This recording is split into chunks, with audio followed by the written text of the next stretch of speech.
bienvenue pour faire du calcul numérique en classe de 3e. Alors il n'y a rien de nouveau, juste des rappels, c'est parti. 2 et moins 2 sont des opposés, car si je les additionne, j'obtiens 0. 2 et 1 demi sont des inverses, car si je les multiplie, j'obtiens 1. Pour savoir si deux fractions sont égales, première technique, je les réduis au même dénominateur. Je vois que 16/56 n'est pas égal à 21 sur 56. Je peux conclure que 2/7 n'est pas égal à 3/8. Autre manière de faire, je fais le produit en croix. 2 fois 8 égale 16 et 3 fois 7 égale 21. 16 n'est pas égal à 21, je conclus que 2/7 n'est pas égal à 3/8.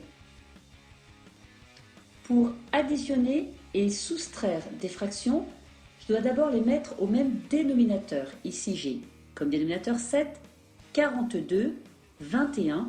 Le dénominateur commun que je vais choisir est 42.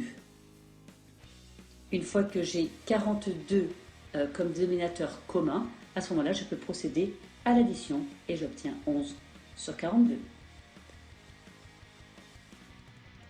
Pour multiplier des fractions entre elles, je multiplie les numérateurs entre eux et je multiplie les dénominateurs entre eux. Mais attention, avant de faire le calcul, je regarde si je peux faire des simplifications.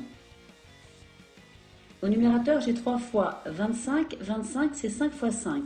Et au dénominateur, j'ai 15, qui est en fait 3 fois 5, multiplié par 12. Je vois que je peux diviser numérateur et dénominateur par 3, puis par 5, et il me reste 5 douzièmes, qui est une fraction irréductible.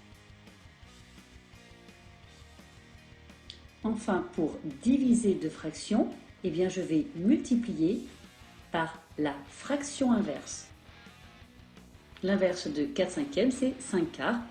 J'ai maintenant une multiplication. Je m'occupe des numérateurs entre eux, 2 fois 5, 10, des dénominateurs entre eux, 3 fois 4, 12, que je peux réduire parce que 10 douzièmes est égal à 5 sixièmes.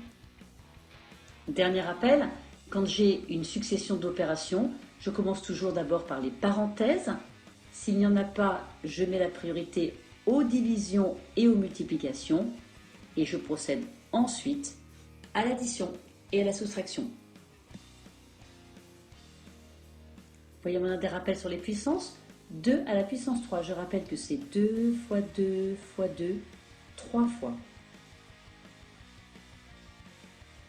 Alors, quand je multiplie deux nombres à la puissance, je parle de deux mêmes nombres. Ici, c'est le nombre 2, qui est une fois à la puissance 3, une fois à la puissance 2, et je multiplie ces deux nombres entre eux. Mon résultat, c'est 2 à la puissance. La somme des exposants, 3 plus 2, est égale à 5.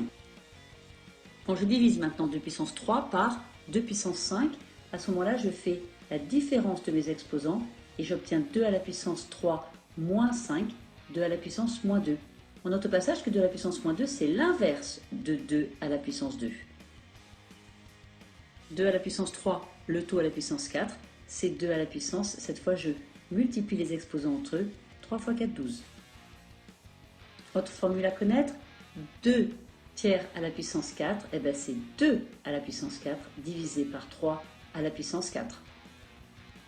De la même façon, si j'ai un produit à la puissance 5, eh bien c'est chacun des facteurs à la puissance 5. Dans un calcul de ce type, je vais isoler les nombres des puissances de 10. Je vais simplifier ici en divisant numérateur et dénominateur par 2. Il me reste 15 multiplié par 10 puissance. Alors j'ai 2 plus 4 moins 3 qui est égal à 3 divisé par au dénominateur 10 à la puissance 3 fois 6, 18. J'ai donc 15 multiplié par 10 à la puissance 3 moins 18. J'ai donc 10 puissance moins 15. Je peux maintenant transformer pour avoir une écriture scientifique.